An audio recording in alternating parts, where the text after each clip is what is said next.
Bom, pessoal, vamos dar continuidade agora, só que no livro de 2 Samuel. Falamos do primeiro Samuel, ficou longo demais.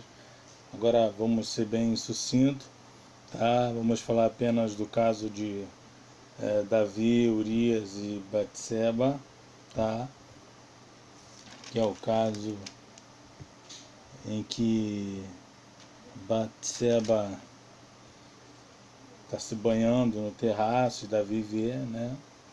Mas aqui no livro de 2 Samuel, Davi já é rei, já é o herói, ele já entra em cena, já é o personagem ativo, já é o personagem que está em ação, tá? Na sua apostila, na página 27, está assim: os livros de Samuel, como já foi dito, constituíam um único volume na Bíblia hebraica, até serem divididos pelos tradutores da Septuaginta. Assim, 2 Samuel é a continuação de 1 Samuel, enquanto 1 Samuel baseia-se a sua narrativa em 3 personagens centrais. Samuel retrata exclusivamente Davi, Samuel e Reis. Tá? Tema e propósito: registrar o reino sob a regência do rei Davi. Eu elenquei 3 pontos aqui importantes, fiz uma anotação aqui sobre o reinado de Davi e de 2 Samuel aqui, ó. Por mais forte e corajoso que fosse espiritualmente e que tivesse um coração segundo Deus, ele ainda assim podia cair em pecado. Podia cair, porque no Salmo 51:5 ele diz: em pecado me concebeu minha mãe. Todos pecaram e destituídos estão da glória de Deus.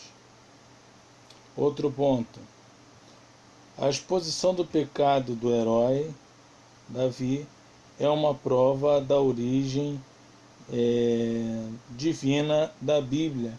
Ou seja, a Bíblia deixa clara que todo ser humano é pecador.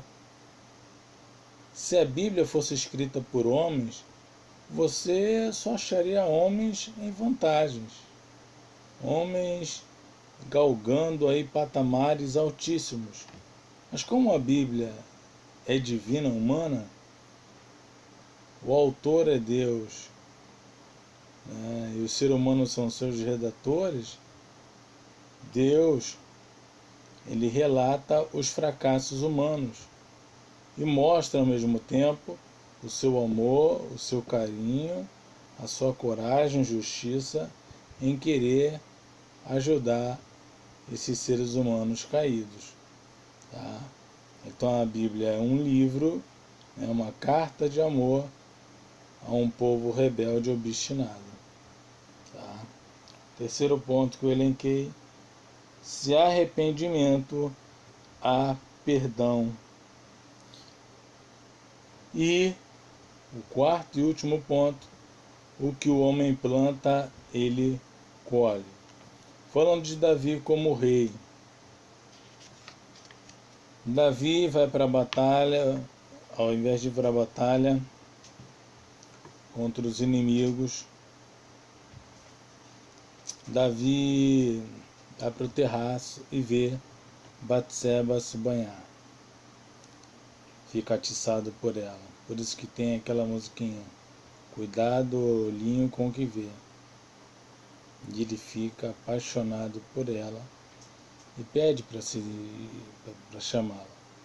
Chama, mesmo sabendo que é esposa de Urias, e deita-se com ela. Tá?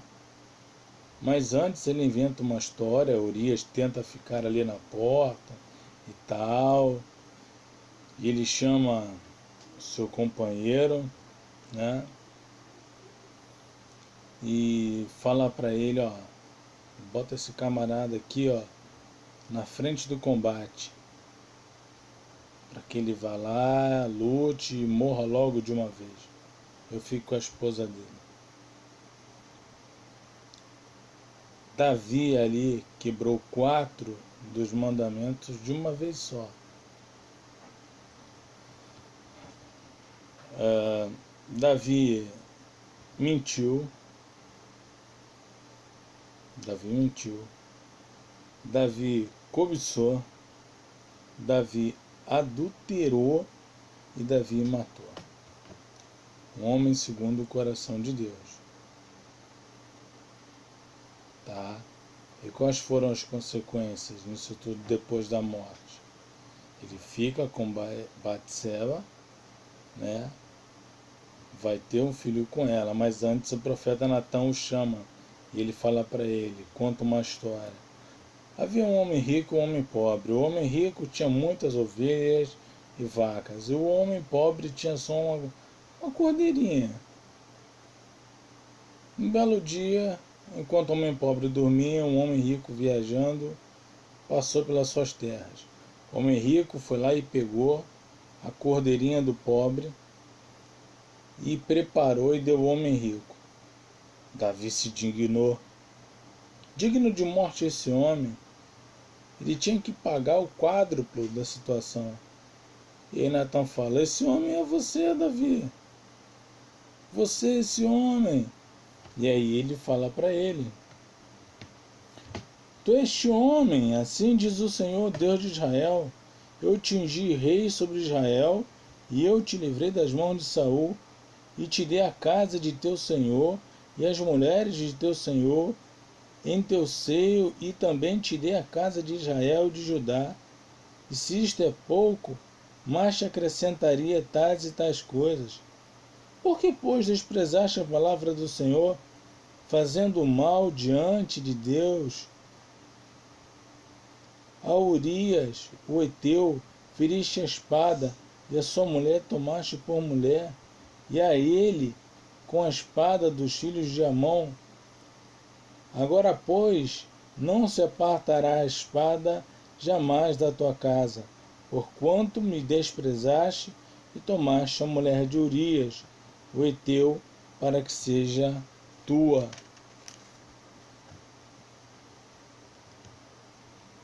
Como eu falei, todo pecado tem consequência. O que o homem planta, Galatas 6,7, ele colhe. Verso 14. 2 Samuel 2,12. Todavia, porquanto, com este feito, deste lugar sobremaneira, aqui os inimigos do Senhor blasfemem, também o filho que te nasceu certamente morrerá. E o Senhor feriu a criança que a mulher de Urias dera a Davi, e a criança adoeceu gravemente. E sucedeu que, ao 7º dia, morreu a criança, e temiam os servos de Davi em dizer que a criança estava morta, porque diziam, eis que sendo a criança ainda viva, lhe falávamos, porém não dava ouvidos à nossa voz. Como, pois, lhe diremos que a criança está morta? Ele queria que o filho voltasse. Orou, jejuou e tudo, mas Deus disse que ia matar, e quando Deus fala, ele cumpre. Não adianta. Mas Deus foi gracioso com Davi, o perdoou. No versículo 24. Então consolou Davi a Batseba, sua mulher, e entrou a ela, e se deitou com ela. E teve ela um filho, e chamou seu nome Salomão, e o Senhor o amou. E o enviou pela mão do profeta Natã, e este chamou seu nome Gedidias, por amor do Senhor. Mas a casa de Davi, embora Deus tenha agido de graça para com ele, foi terrível. Tá? Eu tenho este livro aqui, Conheça Melhor o Antigo Testamento, e tem uma parte aqui que eu gostaria de ler para vocês, antes de terminarmos.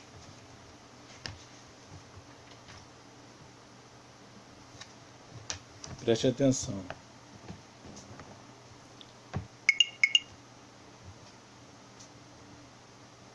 Esse caso, no auge do reinado de Davi, tornou-se um divisor de águas em sua vida.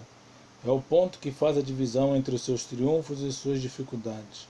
O pecado em si aconteceu quase acidentalmente. O fato de olhar por acaso para a esposa do vizinho conduziu-o à cobiça e o arrastou ao adultério. Isso levou à falsidade e ao disfarce, ao roubo da esposa de um de seus oficiais e ao assassínio numa conspiração contra um dos homens mais nobres de seu exército. Esse assassínio foi disfarçado elegantemente como uma triste consequência da guerra. Contudo, a poderosa parábola do profeta Natã expôs o sórdido acontecimento. 4 foram as consequências desse pecado, 2 condenatórias e 2 compassivas. A primeira delas foi o julgamento que atingiu o coração de Davi e a perda de seu filho recém-nascido. A segunda foi o perdão do Senhor quando Davi confessou seu pecado. A terceira foi a colheita do julgamento que Davi ceifou a sua filha. Um escândalo sexual o atingiu pesadamente quando seu filho mais velho, Amnon, seduziu sua filha, Tamar. Davi colheu também o que semeara quando 2 dos seus filhos foram assassinados por outros 2 dos seus filhos. Colheu as consequências do roubo da espada de um homem, quando Absalão usurpou o reinado e envergou as suas concubinas em público. Apesar de ter recebido perdão imediato após sua confissão, as consequências humanas de seus crimes renderam-lhe um alto preço a ser pago pelo resto da sua vida. A quarta consequência foi a graça de Deus para com Davi, depois do seu profundo arrependimento, permitindo que Batseba tivesse de Davi outro filho a quem o trono seria dado. Os Salmos 32 e 51 revelam a grandeza de Davi ao confessar e humilhar-se diante de Deus. Então está aí, meu irmão. Vimos aí que até mesmo os melhores falham, os maiores fracassam. Tá? Então devemos focar a nossa vida, a nossa mente no Senhor, os nossos olhos, né? Para que não venhamos a nos desviar da vontade de Deus. Muito pelo contrário, fazer a vontade dele. Davi foi um grande herói, Davi foi um grande rei, mas como todo ser humano, ele falhou. Até os melhores falham. Tá? A espada nunca foi tirada